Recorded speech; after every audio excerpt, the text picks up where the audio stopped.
Good morning friends, कैसे हैं आप लोग। उम्मीद है मस्त होंगे। तो मेरा नाम है आदर्श पाठक। मैं आपके लिए लेक्चर लेके आया हूँ नितिन सिंघानिया सर की आर्ट एंड कल्चर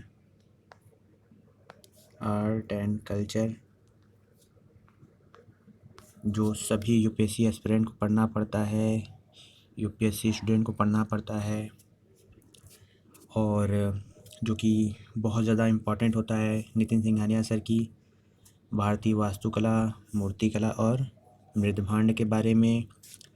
तो फ्रेंड्स, सबसे पहले क्वेश्चन शुरू होता है कि हम लोग आर्ट एंड कल्चर पढ़ते क्यों हैं। मतलब सभी आईएएस के छात्र आर्ट एंड कल्चर पढ़ते क्यों हैं।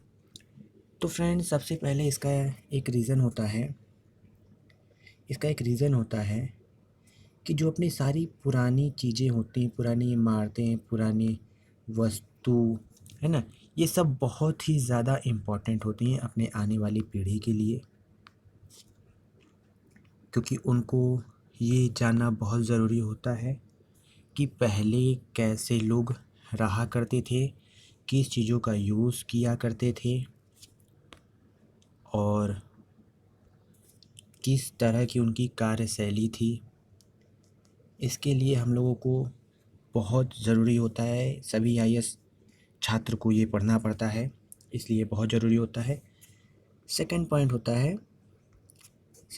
ये होता है कि ये किसी भी देश की अर्थव्यवस्था के लिए, या फिर कह सकते हैं कि एक अर्थव्यवस्था के लिए एक स्रोत होता है, एक इनकम का एक स्रोत होता है देश के लिए, जिससे पता चलता है या फिर जिसको देखने के लिए दूर दूर से लोग आते हैं और देखते हैं, और जिससे ग्रोथ रेट डेवलप होता है और विदेशी मुद्रा दूसरे देश से दूसरे देश में, तो जिस देश में वो लोग दिखने जाते हैं उस देश की आती है। ओके फ्रेंड्स, तो इसी के साथ हम लोग स्टार्ट करते हैं नितिन सिंघानिया सर की आर्ट एंड कल्चर। तो फ्रेंड्स, सबसे पहले दिया हुआ है कि वास्तुकला यानी आर्किटेक्चर शब्द लैटिन शब्द टेक्टन से व्युत्पन्न है। देखिए, आर्किटेक्चर शब्द किससे उत्पन्न है? टेक्टन से। तो लैटिन शब्द से उत्पन्न है, जो टेक्टन था, टेक्टन वर्ड से उत्पन्न हुआ है। तो अक्सर आप देखे होंगे लैटिन वर्ड, इसका बहुत यूज होता है कि लैटिन शब्द से ये लिया गया, लैटिन शब्द से लिया गया। तो ये यूज होता क्यों है? ये यूज इसलिए होता है फ्रेंड्स, तो कि ये लैंग्वेज पुरानी हो चुकी है, जिसमें अब कोई चेंजेस नहीं होंगे। तो ये जैसी है वैसी की स्थित रहेगी। ओके फ्रेंड्स, अब देखिए, जिसका अर्थ निर्माता या बिल्डर होता है, टेक्टन का यानी आर्किटेक्चर, लैटिन में टेक्टन, हिंदी में आर्किटेक्चर का मतलब क्या होता है? बिल्डर। ओके, अतः जब से आदिकालीन मनुष्यों ने अपने आश्रय का निर्माण प्रारंभ किया, जब शुरुआत में मनुष्य अपने रहने का, पता है ना, पूरा पाषाण काल में कैसे लोग रहा करते थे। मैं लेक्चर लेके भी आया था, तो आप पुराना लेक्चर मेरा देख सकते हैं। डिस्क्रिप्शन में मैंने लिंक दे रखा है। तो कैसे लोग रहा करते थे, किस तरह की उनकी घर हुआ करते, मतलब किस तरह से वो लोग अपने आप को सुरक्षित रखने की कोशिश किया करते थे। ओके, किस तरह का उनका आश्रय का निर्माण करना, पर किस तरह से उन्होंने अपने आश्रय यानी शेल्टर, यानी कैसे के कहाँ पे रहते थे, उसका निर्माण करना कैसे आरंभ किया। तभी से वास्तुकला विज्ञान का प्रादुर्भाव हुआ, जब उन्होंने अपने को छिपाने या सेफ रखने या सुरक्षित रखने की जगह का निर्माण करना शुरू किया। तो वो क्या कहलाया?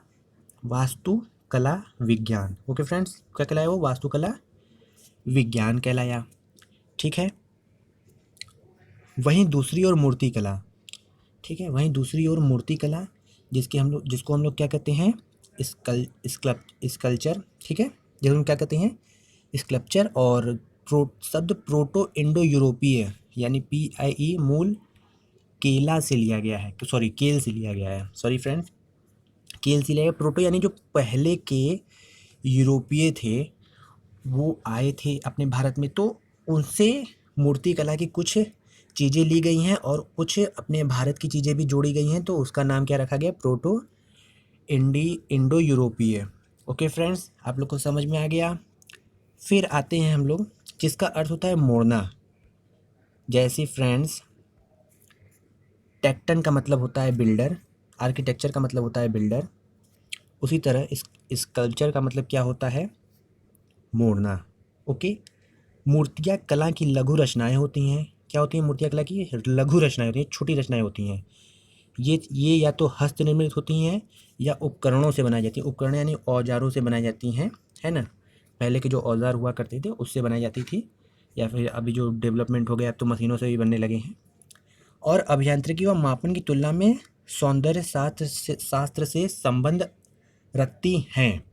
इसका मतलब देखिए फ्रेंड्स क्या है, इसका मतलब ये है अभियांत्रिकी यानी इंजीनियरिंग व मापन की तुलना में, इंजीनियरिंग और मापन और मेज़रमेंट यानी मतलब किसी भी चीज़ को नाप कर बनाने की तुलना में ये किस में महत्वपूर्ण रखती है, सौंदर्य शास्त्र यानी देखने में अच्छा लगे। नॉर्मली फ्रेंड्स इसका बारे में थोड़ा सा और अच्छा आगे से दिया हुआ है, लेकिन मैं आप लोगों को बता दे रहा हूँ, अच्छे से आगे दिया हुआ है, लेकिन मैं आपको बता दे रहा हूँ कि जब हम लोग आर्किटेक्चर करते हैं, जब हम लोग किसी चीज़ को बनाते हैं, जैसे हम लोग मान लीजिए सपोज दैट घर बना रहे हैं, एक हम लोग घर बना रहे हैं, तो हम लोगों को उसमें इंजीनियरिंग का अपना नमूना पेश करना होता है कि कितने फिट ऊंचा बनाया जाएगा, कितने फिट लंबा रहेगा, कितना हम लोग गैप देंगे कि ये टिका रहेगा। उसमें मैथ का भी मतलब यूज़ होता है, कितने डिग्री इसको एंगल दिया जाएगा ताकि वो टिका रहे। ओके फ्रेंड्स, तो इसमें क्या होता है, आर्किटेक्चर में अभियांत्रिकी यानी इंजीनियरिंग और मापन का प्रयोग होता है, लेकिन इसमें स्कल्पचर में किसका प्रयोग होता है, सौंदर्य शास्त्र का। इसमें मूर्ति को खूबसूरत बनाने की कोशिश की जाती है ताकि वो आकर्षक लगे। इसमें कल्पना की बातें होती हैं, जो इंसान जितना बेहतर कल्पना करेगा वो उतना बेहतर बनाएगा। इसमें कोई मेजरमेंट का उतना महत्व रहता नहीं है। ओके फ्रेंड्स, तो इसमें अंतर दिया हुआ है, हम लोग अंतर पे आते हैं। अंतर पे हम लोग आते हैं, वास्तुकला और मूर्तिकला के बीच अंतर क्या होता है। देखिए यहाँ आकार में अंतर और विस्तार में, फिर प्रयुक्त सामग्री, सिद्धांत, फिर उदाहरण दिए हुए हैं, तो हम लोग एक एक को लेके चलते हैं। आते हैं फ्रेंड्स हम लोग आकार व विस्तार। देखिए वास्तुकला में भवनों के डिजाइन और निर्माण को संदर्भित करती है। वास्तुकला भवनों का डिजाइन, वास्तुकला भवनों के डिजाइन और निर्माण को संदर्भित करती है, यानी भवन को बनाने के लिए, घर वर को बनाने के लिए, महल बनाने के लिए यूज किया जाता है, जो एकदम देखने में बेस्ट लगे। लेकिन मूर्तिकला में क्या होता है, मूर्तियाँ कला की अपेक्षाकृत लघु त्रिआयामी रचनाएं होती हैं। उसको ऐसा बनाया जाता है कि वो त्रिआयामी बने, यानी हर तरफ से देखने में अच्छी लगने लगे, ऐसी कोशिश की जाती है। फिर प्रयुक्त सामग्री में आते हैं फ्रेंड्स, प्रयुक्त सामग्री में आते हैं। वास्तुकला में सामान्यतः पत्थर, लकड़ी, कांच, धातु, रेत आदि जैसे विभिन्न प्रकार की सामग्रियों का मिश्रण का उपयोग किया जाता है। आपको पता है फ्रेंड्स, कोई भी मकान बनता है तो उसमें कई चीज़ों का मिश्रण होता है, वो अकेले एक ही चीज़ से बन नहीं सकता है। इसमें पत्थर, लकड़ी, कांच, धातु, ये सब का मिश्रण। एक घर में कितनी चीज़ें प्रयोग होती हैं आपको पता ही है, इतनी सारी चीज़ें प्रयोग होती हैं। खिड़की के लिए शीशा और पत्थर और सीमेंट, ये सब सारी चीज़ें यूज होती हैं, लकड़ी। लेकिन मूर्तिकला में क्या होता है, एक जबकि मूर्तियाँ सामान्यतः एक प्रकार की सामग्री से बनी होती हैं, ये एक ही चीज़ से, एक ही पत्थर से बनी होंगी, जिसको तोड़कर उसमें डिजाइन देने की कोशिश की जाती है, या एक ही चीज़ों से बनाई जाती है। ठीक है फ्रेंड्स, उसके बाद आते हैं सिद्धांत। सिद्धांत में क्या दिया हुआ है, वास्तुकला में अभियांत्रिकी यानी इंजीनियरिंग और गणित का अध्ययन समावेशित होता है। दोनों चीज़ें मिलाकर वास्तुकला बनाई जाती है, कौन सी, अभियांत्रिकी और गणित। ओके, इसके लिए विस्तृत और सटीक मापन की आवश्यकता होती है। फ्रेंड्स, अगर अच्छा पिलर नहीं दिया जाएगा, अच्छी मकान की गुणवत्ता नहीं होगी, उसका मेजरमेंट अच्छा नहीं होगा, कितने डिग्री झुकाया जाए, कितने डिग्री बनाया जाए, तो मकान ढह जाती है। आप लोगों ने तो अक्सर देखा ही होगा, मकान कभी कभी मजबूत नहीं बनती है, कभी कभी ऊपर की छत गिर जाती है। तो क्या होता है उसमें कुछ क्या कह सकते हैं, अभियांत्रिकी या फिर गणित का, या फिर इस दोनों का कुछ कोई ना कोई अभाव होता है। लेकिन मूर्तिकला में ऐसा नहीं होता है। मूर्तिकला में देखते हैं क्या होता है, मूर्तिकला में रचनात्मक और कल्पना की समावेश होता है। मूर्तिकला में रचनात्मक जो इंसान जितना बढ़िया कल्पना कर सकता है वो उतना बढ़िया चीज़ों को बना सकता है मूर्ति कला में। आप जितना बढ़िया सोचेंगे, जितना बढ़िया थिंक करेंगे, उतना उतना बेस्ट आपकी चीज़ें बनेंगी। आपकी सोच पे निर्भर होता है, आपकी रचना पे निर्भर होता है। और यह सटीक मापन पर बहुत अधिक निर्भर नहीं होती। इसको आप सटीक माप के बना भी सकते हैं और नहीं भी बना सकते हैं, इसमें कुछ उतना ध्यान नहीं दिया जाता है। उदाहरण में आते हैं, देखिए वास्तुकला में ताजमहल हो गया, आपका लाल किला हो गया, आदि हो गया। और मूर्तिकला में नटराज, नर्तकी की कांस्य मूर्ति आदि, ये सब फेमस हैं। ठीक है फ्रेंड्स, फिर आते हैं हम लोग नीचे और देखते हैं। देखिए भारतीय वास्तुकला, भारतीय वास्तुकला भारतीय कला और वास्तुकला की कहानी विकास की कहानी है। कैसे कैसे लोग डेवलप किए उसके बारे में भी ये बताता है। फ्रेंड्स, पहले लोग ऐसे अगर घड़ा बनाते तो फिर लोग डिजाइन का घड़ा बनाने लगे, जिसमें बहुत सारी डिजाइनें होने लगी। तो ये डेवलपमेंट का भी हम लोगों को बताता है कि कैसे डेवलपमेंट हुआ। जैसे प्राचीन सिंधु घाटी सभ्यता से लेकर ब्रिटिश तक भवनों और मूर्तियों की अपनी स्वयं एक कहानी है। उसमें लोग कैसे बनाया करते थे, सबकी अपनी एक कहानी है, किस तरह की थिंकिंग थी, किस तरह के उनके पास रिसोर्सेज थे, ये सारी चीज़ों की अपनी अपनी एक कहानी है, स्वयं की एक कहानी है। महान साम्राज्यों का उद्भव और पतन, विदेशी शासकों का आक्रमण जो धीरे धीरे स्वदेशी बन गए, विभिन्न संस्कृतियों और शैलियों का संगम आदि भारतीय वास्तुकला और मूर्तिकला का विकास में परिलक्षित है। ये डेवलपमेंट को भी बताता है और कैसे बताता है कि वो लोग कैसे सर्वाइव करते थे, किस तरह की चीज़ें यूज किया करते थे, और कैसे बाहर के लोग आए और भारतीय चीज़ों का, भारतीय कलाओं को ग्रहण किया उन लोगों ने, भारतीय कलाओं को कैसे उन लोगों ने ग्रहण किया, इसके बारे में भी बताता है। ठीक, ओके फ्रेंड्स, तो भारतीय वास्तुकला का वर्गीकरण देखते हैं। देखिए, आपको पता है अपने इतिहास में प्राचीन भारत होता है, मध्य भारत होता है और आधुनिक भारत होता है। तो प्राचीन भारत में हम लोग आर्ट एंड कल्चर को, वास्तुकला, मूर्तिकला को हम लोग, या वास्तुकला को हम लोग, प्राचीन वास्तुकला को हम लोग वर्गीकरण करते हैं। ठीक है, तो प्राचीन भारत में हम लोग वास्तुकला का वर्गीकरण इन आधारों पर करते हैं। जैसे अब हड़प्पाई कला, आप लोगों ने हड़प्पा सभ्यता पढ़ा होगा, इंडस वैली सिविलाइजेशन और हड़प्पा सभ्यता आप लोगों ने पढ़ा होगा। तो उस समय, उस टाइम पर लोग किसी चीज़ों का यूज करते थे, कौन सी मूर्तियाँ बनाते थे, किस तरह से मूर्तियाँ बनाते थे, कौन से रिसोर्सेज थे उनके पास, उसके बारे में हम लोग हड़प्पाई कला में पढ़ते हैं। फिर मौर्य काल, आप लोग चंद्रगुप्त मौर्य के बारे में सुने ही होंगे। फिर मौर्योत्तर काल, फिर गुप्तकालीन काल, फिर दक्षिण भारत कला। इस सब के बारे, इन समूह सभी के बारे में हम लोग किस में पढ़ते हैं, प्राचीन भारत में पढ़ते हैं। और प्राचीन भारत में इन सब वंशों के बारे में भी आप लोगों ने पढ़ा होगा। ओके फ्रेंड्स, हम लोग आते हैं फिर और देखते हैं। फिर आप लोगों ने मध्यकालीन भारत के बारे में भी पढ़ा है, जिसमें फ्रेंड्स मध्यकालीन भारत में दिल्ली सल्तनत के बारे में पढ़ा होगा, मुगल काल के बारे में पढ़ा होगा। तो इन सब की स्थापत्य कला, इन सब कलाओं के बारे में भी हम लोग पढ़ेंगे। फिर हम लोग आधुनिक भारत में आते हैं, जिसमें इंडो गॉथिक शैली और नौ रोमन शैली के बारे में पढ़ेंगे, और जिसमें यूरोपियंस है उस शैली के बारे में भी पढ़ेंगे। ओके फ्रेंड्स, फिर हम लोग देखते हैं फ्रेंड्स हड़प्पा कला और वास्तुकला। तो इसमें क्या दिया हुआ है, ईसा पूर्व तीसरी शताब्दी के द्वितीय अर्धांश में सिंधु नदी के तट पर एक समृद्ध सभ्यता का प्रादुर्भाव हुआ। IVC, इंडस वैली सिविलाइजेशन आप लोगों ने सुना होगा, हड़प्पा सभ्यता आप लोगों ने सुना होगा। टाइम पीरियड भी आपको पता है, 2700 ईसा पूर्व में हुआ था,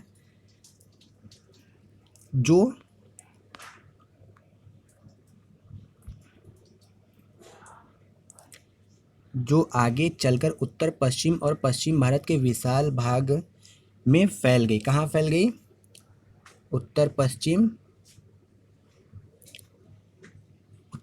और पश्चिम भारत के विशाल भाग में फैल गई। ओके फ्रेंड्स, जिसे हड़प्पा सभ्यता, सिंधु घाटी सभ्यता के रूप में जाना जाता है। जीवंत कल्पना और कलात्मक संवेदनशीलता इस प्राचीन सभ्यता में विशिष्टता थी। जो उत्खनन स्थलों पर पाई गई अनेकानेक मूर्तियों मोहरों मृदभांडों आभूषणों आदि से प्रकट होती हैं। इस सभ्यता के दो प्रमुख स्थल हड़प्पा और मोहनजोदड़ो आप लोगों ने सुना होगा, ये दोनों जुड़वा राजधानियाँ भी कहलाती हैं। मोहनजोदड़ो तो आपकी पिक्चर भी आई थी फ्रेंड्स, ऋतिक रोशन की, मोहनजोदारो आप लोगों ने देखी होगी, मैं तो बहुत बेस्ट मूवी लगी। तो ये उसमें ये दोनों एक राज्य की मतलब एक ये दोनों जुड़वा राजधानी कहलाती हैं। ओके, तो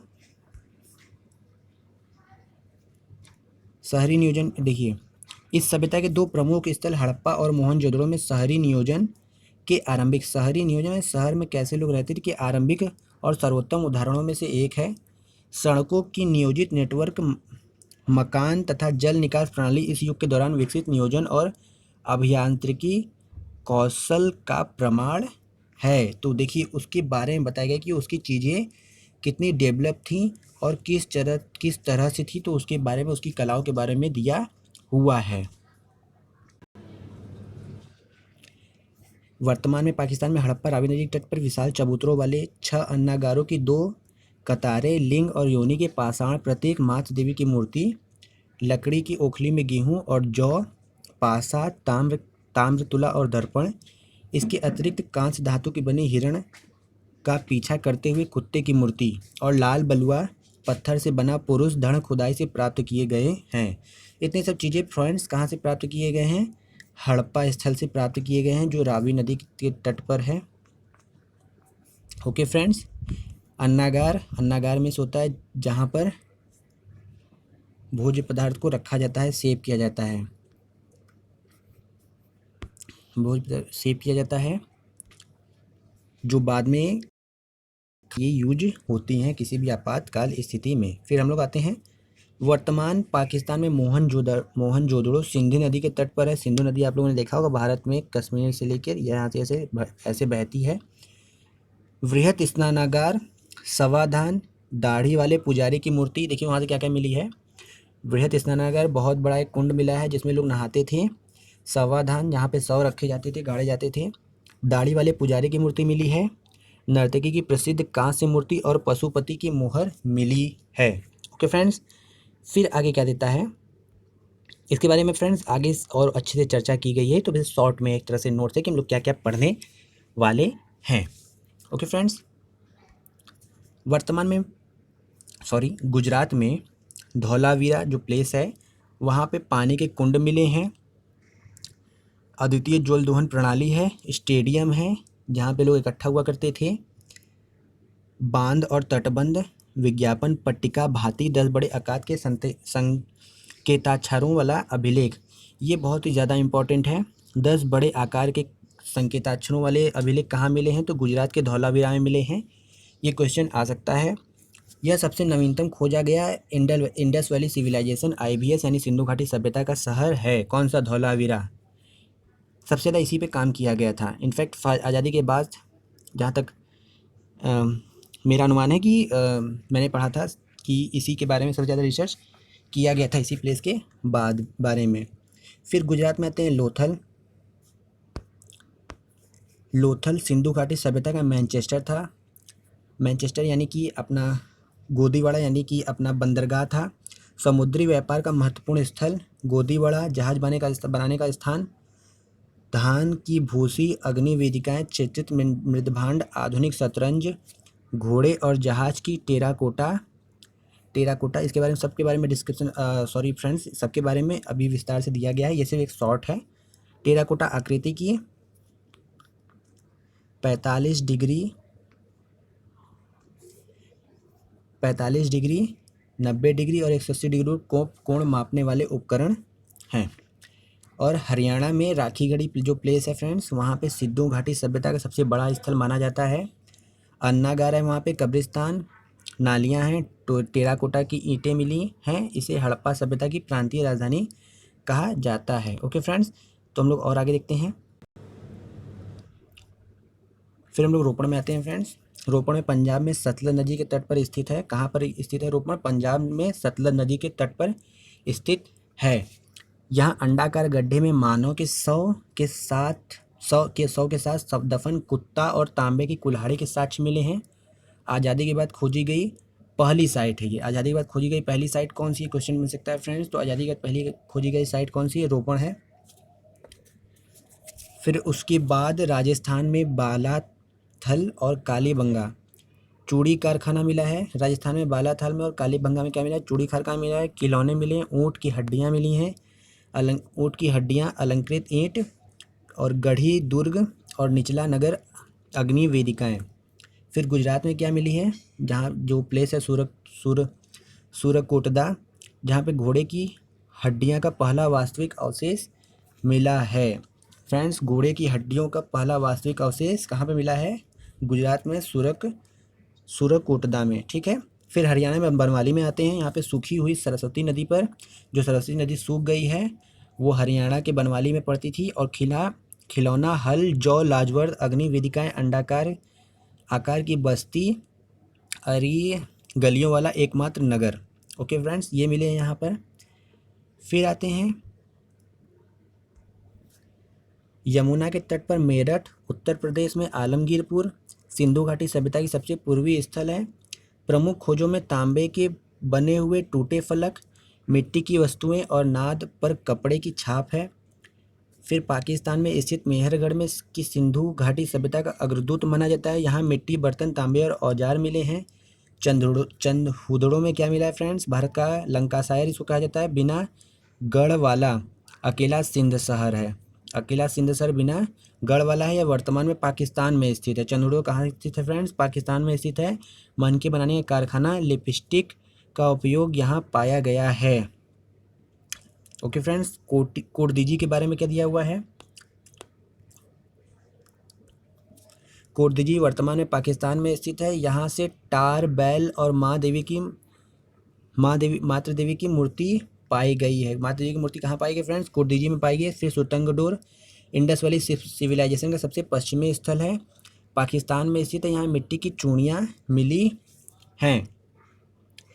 फिर बालू हरियाणा में स्थित है। विभिन्न पौधों के अवशेष मिले यहाँ पर। लहसुन का सबसे प्रारंभिक साक्ष्य कहाँ मिला है, हरियाणा में बालू प्लेस पे मिला है। फिर दाइमाबाद, ये जो महाराष्ट्र में इंडस वैली सिविलाइजेशन का सबसे दक्षिणी स्थल है। कांस्य रत्न से सहित कांस्य की मूर्तियाँ यहाँ पाई गई हैं। फिर फ्रेंड्स, केरल नो थोरो जो गुजरात में है, ये आईवीएस का इंडस वैली सिविलाइजेशन के दौरान नमक उत्पादन केंद्र था। केरल नो दोरो क्या था, इंडस वैली सिविलाइजेशन का नमक उत्पादन केंद्र था। फिर कोटबाला जो पाकिस्तान में, यहाँ पे भट्टी के प्राचीनतम प्रमाण मिले हैं। फिर मांडो जो जम्मू कश्मीर में है, आईवीसी का सबसे उत्तरी स्थल है। आईवीसी के अन्य प्रमुख स्रोत में देसलपुर गुजरात, पाबमूठ गुजरात, रंगपुर गुजरात, शिकारपुर गुजरात, सोनौली उत्तर प्रदेश, कुणाल हरियाणा, करनपुरा राजस्थान, गनेरीवाला पंजाब आदि शामिल हैं। तो फ्रेंड्स, अब इसकी डिटेल हम लोग जानने के लिए तैयार हैं। हम लोगों को कुछ याद करना पड़ेगा, इसे याद कर लीजिएगा। ये सब प्लेस याद करिएगा। प्लेस के बारे में पूछता है, प्री में तो पूछता ही है, मेंस में भी पूछता है। ओके फ्रेंड्स, तो इसका वेटेज बहुत ही ज़्यादा है। फ्रेंड्स आते हैं हड़प्पा सभ्यता की वास्तुकला के बारे में। हड़प्पा सभ्यता की वास्तुकला, हड़प्पा और मोहनजोदड़ो के अवशेष नगर नियोजन की उल्लेखनीय समझ प्रकट करते हैं। हड़प्पा सभ्यता और मोहनजोदड़ो के अवशेष नगर नियोजन की उल्लेखनीय समझ प्रकट करते हैं। यहाँ के नगर आयताकार पिंड ग्रिड पैटर्न पर आधारित है। ग्रिड पैटर्न, ग्रिड मतलब होता है फ्रेंड्स जाल, आयत में सबको पता ही है। यानी ये लोग कैसे रहते थे, ग्रिड पैटर्न में रहते थे। ऐसे ये लोग रहते थे, कैसे रहते थे फ्रेंड्स, ये लोग जाल पैटर्न में रहते थे। ऐसे इस तरह से इन लोग का रहना था। ये आयताकार भी हो गया और जाल भी हो गया। ओके, सड़कें उत्तर, दक्षिण और पूर्व पश्चिम दिशा में जाती थीं और एक दूसरे को समकोण कर काटती थी। समकोण यानी 90 डिग्री पर ये लोग काटती थी। कैसे फ्रेंड्स, मान लीजिए ये अपना समकोण हो गया,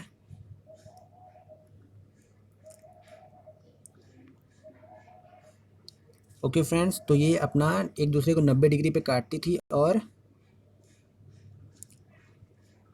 सड़कें दक्षिण पूर्व उत्तर पश्चिम दिशा में जाती थी, एक दूसरे को समकोण पे काटती थी। तो फ्रेंड देख रहे हैं एक दूसरे को समकोण पे काट रही, तो ऐसे उन लोगों की क्या थी, सड़क पैटर्न थी। उस उत्खनन स्थलों में प्रमुख रूप से 3 प्रकार के भवन पाए गए हैं। जब उत्खनन किया गया, जब एक्सकावेशन किया गया, खुदाई किया गया, तो उसमें 3 प्रकार के प्लेसेस पाए गए हैं। पहला तो है इसमें आवास गृह, दूसरा है सार्वजनिक स्थल और तीसरा है सार्वजनिक स्नानागार। देखिए, आवास गृह जहाँ पे रहते थे, सार्वजनिक भवन जहाँ पे कुछ पंचायत होती थी, जहाँ पे सभा लगती थी, और सार्वजनिक स्नान जो जहाँ पे सब लोग नहाते थे। ओके फ्रेंड्स, तो निर्माण के लिए हड़प्पाई लोग मानकीकृत आयामों वाली मिट्टी की पकी ईंटों का प्रयोग करते थे। तो कैसी मिट्टी का प्रयोग करते थे? मानकीकृत वाली मिट्टी की ईंटों का प्रयोग करते थे, जो भली भांति पकी हुई थी।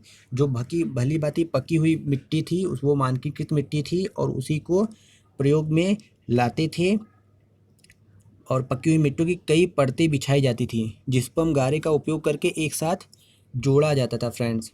ओके, तो वो लोग मानकीकृत मिट्टी का प्रयोग, कम गारे का प्रयोग करके वो लोग एक मिट्टी को एक ईंटा बना के एक दूसरे को जोड़ा करते थे और बिछाया करते थे। फिर फ्रेंड्स और हम देखते हैं क्या है।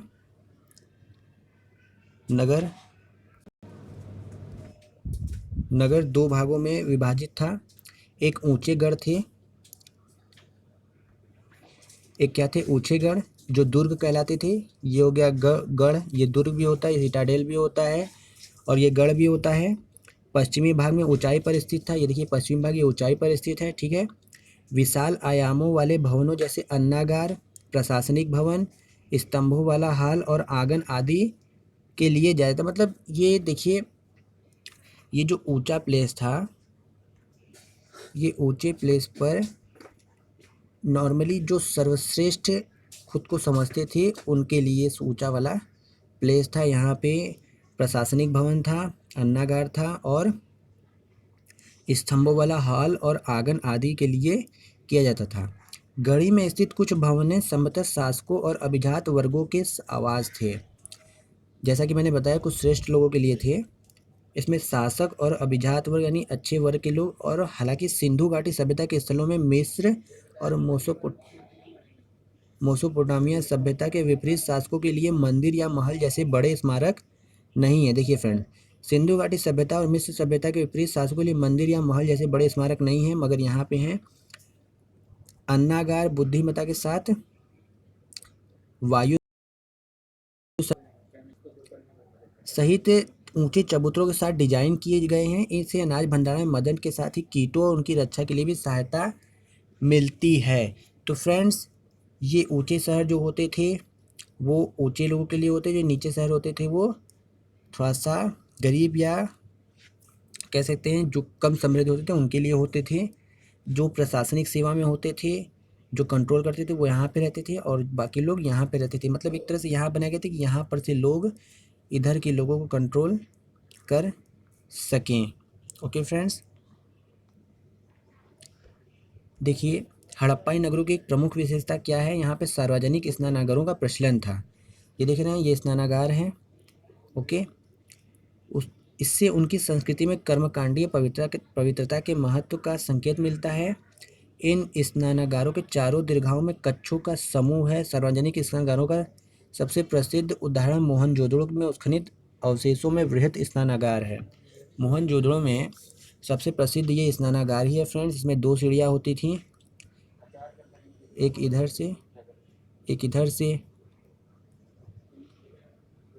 एक इधर से। ओके, और ये सब आप लोग जो देखेंगे, ये सब जो ईंटें खड़े हैं, ये बताए जाते हैं कि ये पहले कपड़े वपड़े चेंज करने के लिए नहाने के बाद ये बनाए गए थे।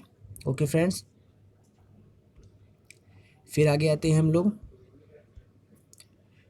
नगर के निचले भाग में कच्चे छोटे भवन पाए गए हैं।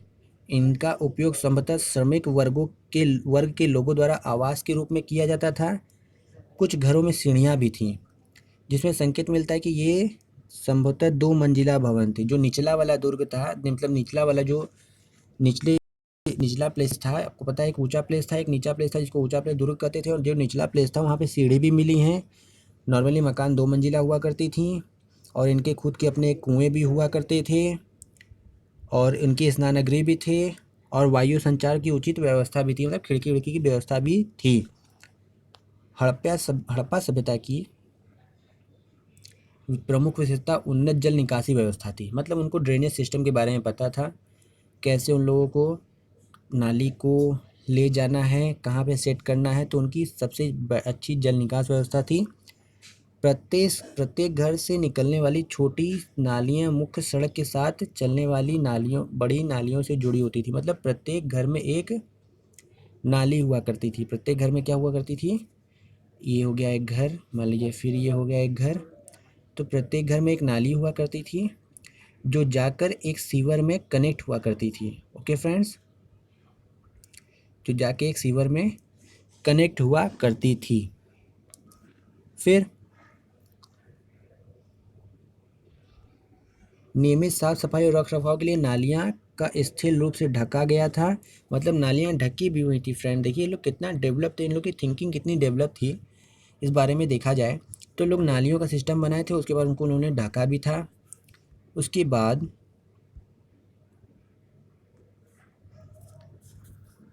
नियमित साफ सफाई और रखरखाव के लिए फिर फ्रेंड्स नियमित दूरियों पर मलकुंड यानी सिसपिट बनाए गए थे, जैसा कि बताया अपनी एक बनाया गया था, जैसे होता है ना अपना चौराहे पे एक जैसे चैम्बर जाम वाम हो जाए तो उसके लिए क्लीन करने के लिए, तो वैसे बनाया गया था। फिर व्यक्तिगत और सार्वजनिक दोनों प्रकार की स्वच्छता पर दिया गया बल काफ़ी प्रभावशाली है। काफ़ी कई स्थानों पर कुओं की उपस्थिति भी देखी गई है। फिर फ्रेंड देखते हैं, कई विद्वानों का तर्क है कि टिग्रिस यूफ्रेटिस दजला फरात घाटी में मेसोपोटामियाई लोगों सिंधु सभ्यता के को मेलुहा कहते थे।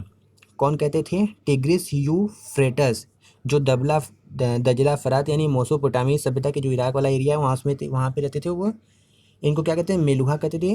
मेसोपोटामिया सिंधु घाटी की कई मोहरें मिली हैं। मेसोपोटामिया जो सभ्यता थी वहाँ पे सिंधु घाटी की कई मोहरें मिली हैं। फ्रेंड्स क्लास 11th में आप लोगों ने मेसोपोटामिया के बारे में पढ़ा होगा, अगर नहीं पढ़ा तो मेरी लेक्चर आप लोग देख लीजिएगा, डिस्क्रिप्शन लिंक में मिल जाएगी आपको। फिर आ कहते हैं फ्रेंड्स, हड़प्पा सभ्यता की मूर्तियाँ। ठीक है, हड़प्पा सभ्यता हड़प्पाई मूर्तिकार त्रिआयामी कृतियों के व्यवहार करने में बहुत कुशल थे। सबसे अधिक मोहर कांस्य मूर्तियाँ और मृदभांड प्राप्त हुए हैं। ठीक है, मोहर के बारे में देखते हैं। पुरातत्वों की सबको सभी उत्खनन स्थलों में से अलग अलग आकार व प्रकार की कई मोहरें मिली हैं, मतलब कई प्रकार की मोहरें, एक प्रकार की नहीं, कई प्रकार की मोहरें मिली हैं पुरातत्व को जो खोज करते हैं। जहाँ अधिकांश मोहरें वर्गाकार हैं, जो मोहरें क्या हैं? वर्गाकार हैं, तो वहीं त्रिकोणीय, आयताकार और वृत्ताकार मोहरों के उपयोग के भी साक्ष्य प्राप्त हुए हैं। यद्यपि मोहर बनाने के लिए नदी तल में पाए जाने वाले मुलायम पत्थर स्टेटाइट का सर्वाधिक उपयोग किया जाता था। तो मोहरें बनाने के लिए किसका प्रयोग किया जाता था? नदी तल में पाए जाने वाले स्टेटाइट जो पत्थर होते हैं उनका प्रयोग किया जाता था, मुलायम होते थे वो।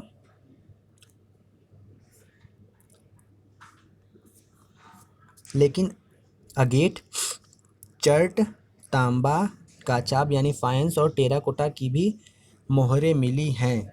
सोने और हाथी दांत की मोहरें के भी कुछ उदाहरण मिले हैं।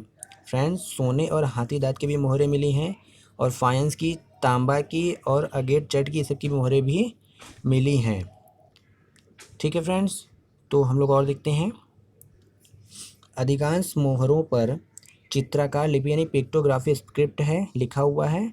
मुद्रा लेख भी है तथा इसे अभी तक पढ़ा नहीं जा सका। जो सिंधु घाटी की सभ्यता, जो हड़प्पा का सभ्यता की मोहरें मिली हैं, उसे अभी पढ़ा नहीं जा सका है फ्रेंड्स। लिपि अधिकांशतः दाएं से बाईं ओर लिखी जाती थी, लेकिन द्विदशात्मक लेखन शैली अर्थात एक पंक्ति में दाएं से बाएं और दूसरी पंक्ति में बाएं से दाएं भी पाई गई हैं। कैसे फ्रेंड्स? जैसे यहाँ से मैंने ऐसे लिखना स्टार्ट किया, इधर पेज भर गया, तो हम लोग फिर ऐसे ऐसे लिखना स्टार्ट करेंगे, फिर हम लोग ऐसे ऐसे लिखना स्टार्ट करेंगे। तो ये उन लोगों की क्या थी? लिखन शैली थी।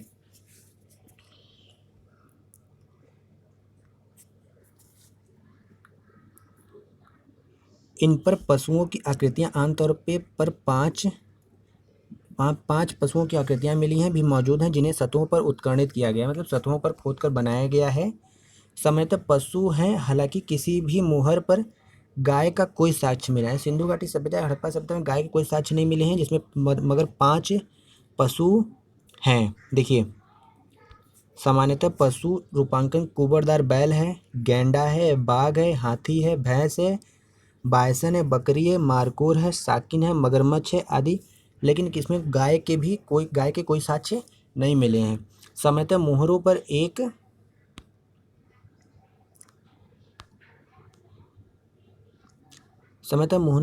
पर एक और पशु या मानव आकृत है और दूसरी ओर मुद्रा लेख है।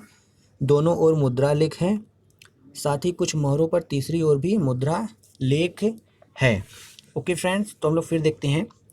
मोहरों को का मुख्य रूप से व्यावसायिक प्रयोजनों के लिए उपयोग किया जाता था। मोहरों का किस लिए प्रयोग किया जाता था? व्यावसायिक प्रयोजनों के लिए प्रयोग किया जाता था और संचार में भी सहायक होती थी। वो लोग संचार के लिए भी इसका प्रयोग करते थे। कैसे? मेसोपोटामिया में विभिन्न मोहरों की खोज और लोथल जैसे विभिन्न स्थलों यह तथ्य का पता चलता है।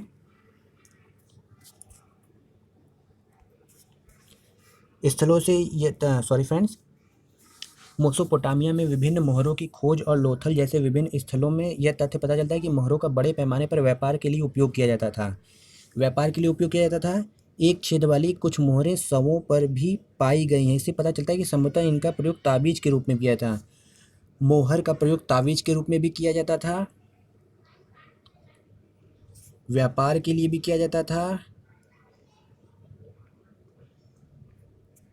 ओके फ्रेंड्स, संभवतः इनका प्रयोग ताबीज के रूप में किया जाता है। संभवतः इनके धारक द्वारा पहचान के रूप में इनका प्रयोग किया जाता होगा। कुछ मोहरों पर गणितीय आकृतियां भी मिली हैं। संभवतः इनका उपयोग शैक्षणिक उद्देश्यों के लिए भी किया जाता होगा। वास्तविक सदृश डिजाइन वाली मोहर भी पाई गई हैं। स्वास्तिक वाली भी मोहर पाई गई हैं।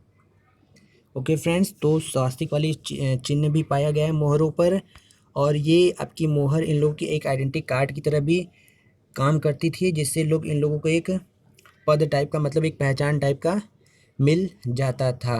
ये लोग ताबीज यानी गले में पहन लेते या हाथ में पहन लेते थे। ओके फ्रेंड्स, फिर हम लोग देखते हैं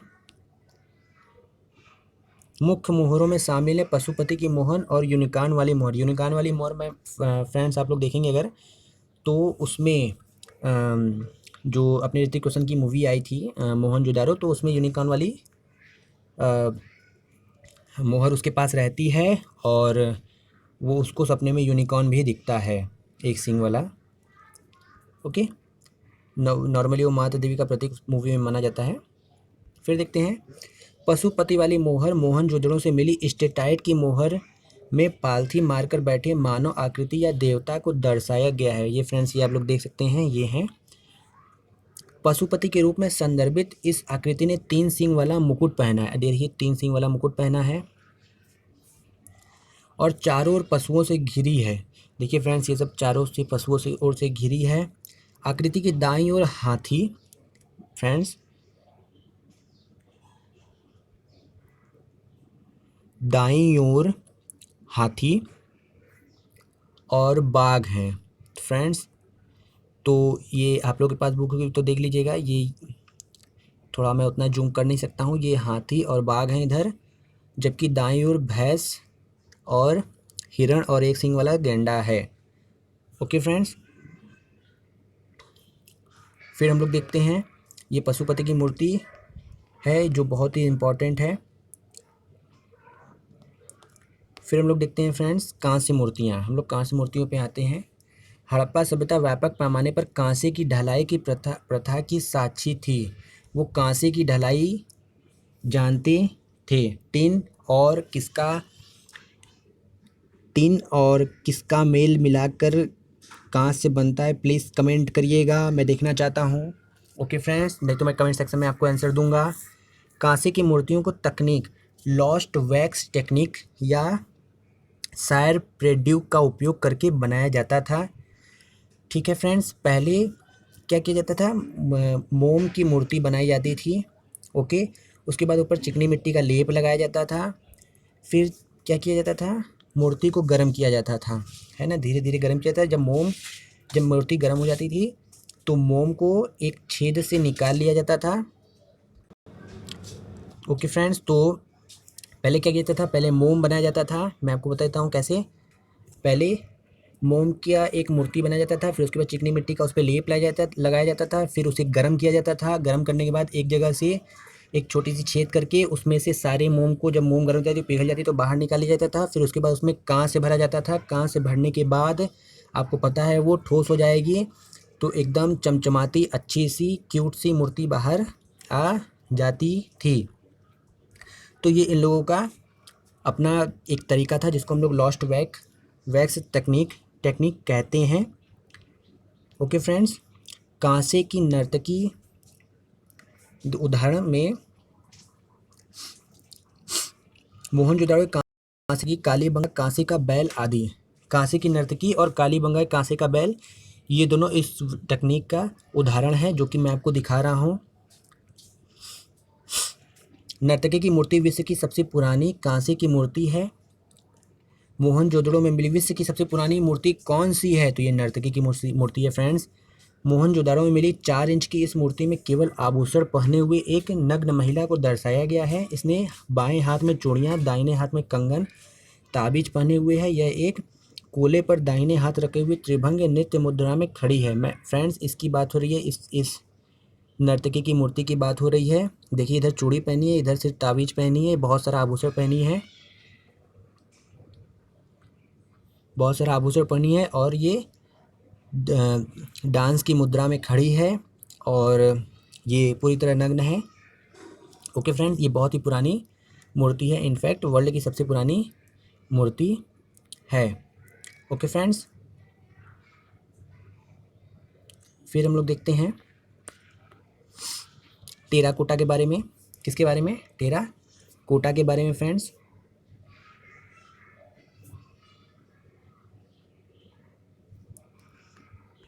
टेराकोटा मूर्तियां बनाने के लिए पकी हुई मिट्टी का उपयोग किया जाता था। पकी हुई मिट्टियों को टेराकोटा कहते हैं।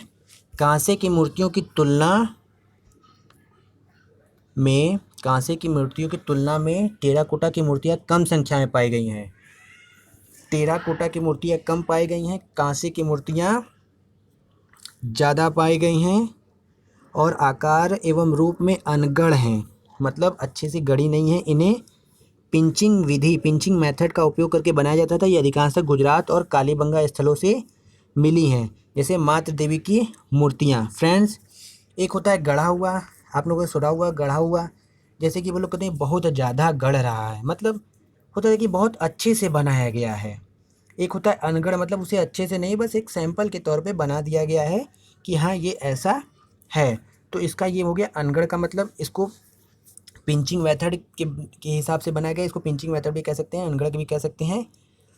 जैसे ये देखिए दिया हुआ है मातृ देवी की मूर्ति और किसका, सिंह वाले देवता का मुखौटा और खिलौना। ये देखिए, मातृ देवी की मूर्तियां अनेक सिंधु स्थलों से मिली हैं, जिससे इनके महत्व का पता चलता है। यह उन्नत वक्ष स्थल पर लटके हुए कंठार में सुसज्जित एक खड़ी महिला की मूर्ति है। यह धोती, कटी वस्त्र और करधनी पहने हुए है। इसने पंखाकार मुकुट और पहना हुआ है। ये देखिए, पंखाकार मुकुट पहना हुआ है, और क्या क्या इन्होंने पहना हुआ है, एक वक्ष स्थल पहना हुआ है, वक्ष स्थल पर लटके हुए हैं। ये धोती और कटी वस्त्र पहनी है। इसको फ्रेंड्स आप लोग जूम करके देख लीजिएगा। ओके, ये मुकुट भी पहनी हुई है, चेहरे में कुछ खास ऐसा कुछ दिख नहीं रहा है, तो मतलब ये अनगढ़ है। मतलब कहने का मतलब ये है कि ये उतना आया नहीं गया है, फिर ये बहुत जगह से पाई गई हैं, इसलिए इनको मातृ देवी कहा जाता है। तथा इसमें कुशलता का अभाव भी है। आप देखते हैं इसमें इसकी पूजा समृद्धि के लिए की जाती थी, वह उर्वरता की भी देवी रही होंगी। इनको उर्वरता की देवी भी कहा जाता है। इनके नाभि से शायद पेड़ निकलता हुआ दिखा था, तो इसलिए इनको ऐसा मतलब दर्शाया गया है, इसलिए इनको उर्वरता की देवी भी मानते थे लोग। तो फ्रेंड्स, हम लोग और आगे देखते हैं, हम लोग मृदभांड के बारे में देखते हैं। उत्खनन स्थलों से मिले मृदभांडों के मोटे तौर पर दो प्रकारों में वर्गीकृत किया जा सकता है। उत्खनन स्थलों से मिले मृदभांड को, जो मिट्टी के मिले बर्तन हैं, उनको दो प्रकारों में वर्गीकृत किया गया है। सादे मृदभांड और चित्रित मृदभांड, मतलब दो प्रकार के हैं मृदभांड, एक सादे हैं और एक चित्रित हैं। ओके फ्रेंड्स, तो एक सादे हैं और एक चित्रित हैं। चित्रित मृदभांडों को लाल व काले मृदभांडों के रूप में भी जाना जाता है। चित्रित मृदभांडों को लाल व काले मृदभांडों के रूप में भी जाना जाता है क्योंकि इसमें पृष्ठभूमि को रंगने के लिए लाल रंग का प्रयोग किया जाता है। फ्रेंड्स, चित्रित मृदभांडों को लाल व काले मृदभांडों के रूप में भी जाना जाता है क्योंकि इसकी पृष्ठभूमि को रंगने के लिए लाल रंग का प्रयोग किया जाता है। इसके मतलब ऊपरी तल को रंगने के लिए लाल रंग का प्रयोग किया जाता है। किसको? चित्रित मृदभांड को। और चमकदार काले रंग का प्रयोग लाल पृष्ठभूमि की पर डिजाइन और आकृतियां बनाने के लिए किया जाता था। वृक्ष, पक्षी, पशुओं और आकृतियां ज्यामितीय प्रतिरूपों का चित्र का आवर्ती विषय थे। क्या क्या डिजाइन बनाए जाते थे? पक्षी बनाए जाते थे और पशु बनाए जाते थे, और कुछ आकृतियों में ज्यामिति या ट्रिग्नोमेट्री के ऐसे वैसे कुछ बनाई जाती थी। फ्रेंड्स, हम लोग देखते हैं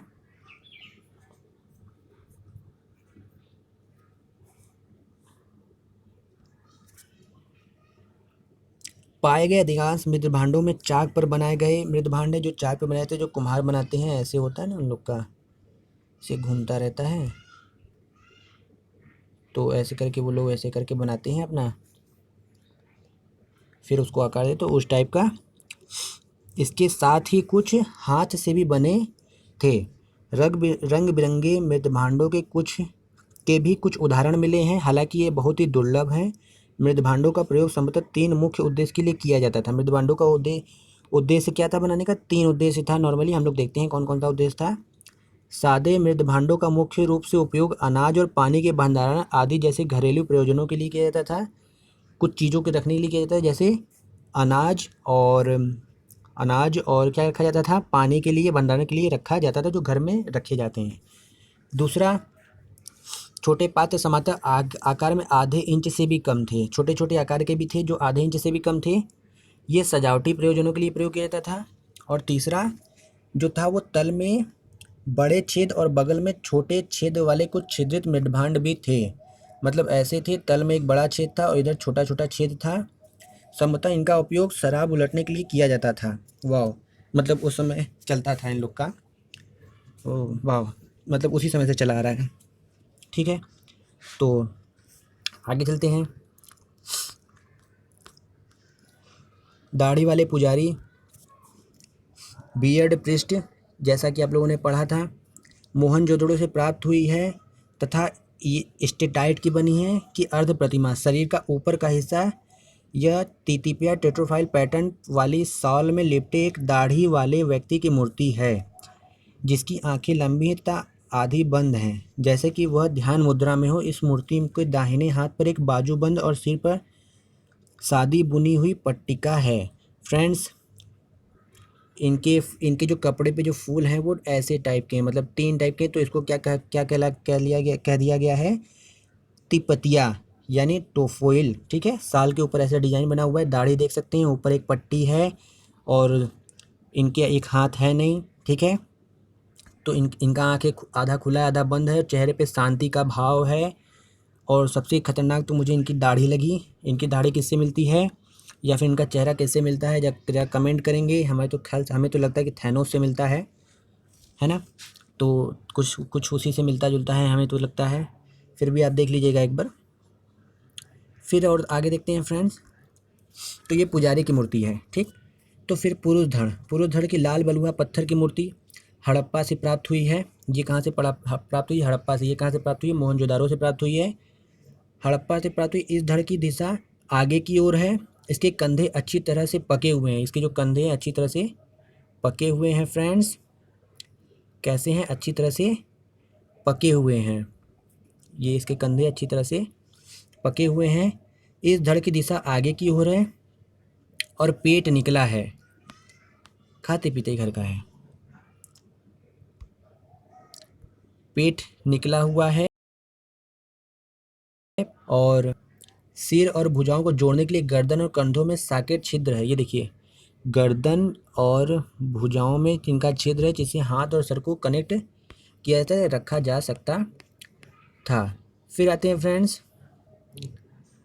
ये देखिए लाल और काले मृदभांड और चित्रित मृदभांड। देखिए ये लाल काले मृदभांड का चित्रण है, ये तो मतलब एक ही मृदभांड है। ये देखिए फ्रेंड्स, ये जो दारू के लिए बताया जा रहा था, शराब के लिए, सॉरी शराब के लिए जो बताया जा रहा था, ये छोटे छोटे छेद हैं और इधर बड़ा छेद है, या फिर चलने के लिए किया जाता था, और दारू को ऐसे कुछ करने के लिए किया जाता था। ठीक है फ्रेंड्स। फिर हड़प आभूषण के बारे में पढ़ते हैं फ्रेंड्स। हड़प्पाई लोग आभूषण बनाने के लिए मूल्यवान धातुओं और रत्नों से लेकर हड्डियों और यहाँ तक कि पकी हुई मिट्टी जैसे विविधतापूर्ण सामग्री का उपयोग करते थे। किसका उपयोग करते थे? हड्डियाँ का, और मूल्यवान वस्तुओं का, और पकी हुई मिट्टी का उपयोग करते थे। पुरुष और महिलाएं दोनों कंठाहार, पट्टिकाएँ, बाजूबंद और अंगूठियाँ जैसे आभूषण पहनते थे। मतलब दोनों एक ही जैसे आभूषण पहनते थे। करनी, झुमके और पायल केवल महिलाएं ही पहनती थी। मतलब महिलाओं के लिए भी कुछ खास आभूषण थे, जो करधनी और झुमके और पायल थे, है ना फ्रेंड्स। जेंट्स नहीं पहनते थे ये सब, थोड़ा सा अजीब लगेगा पहनने में।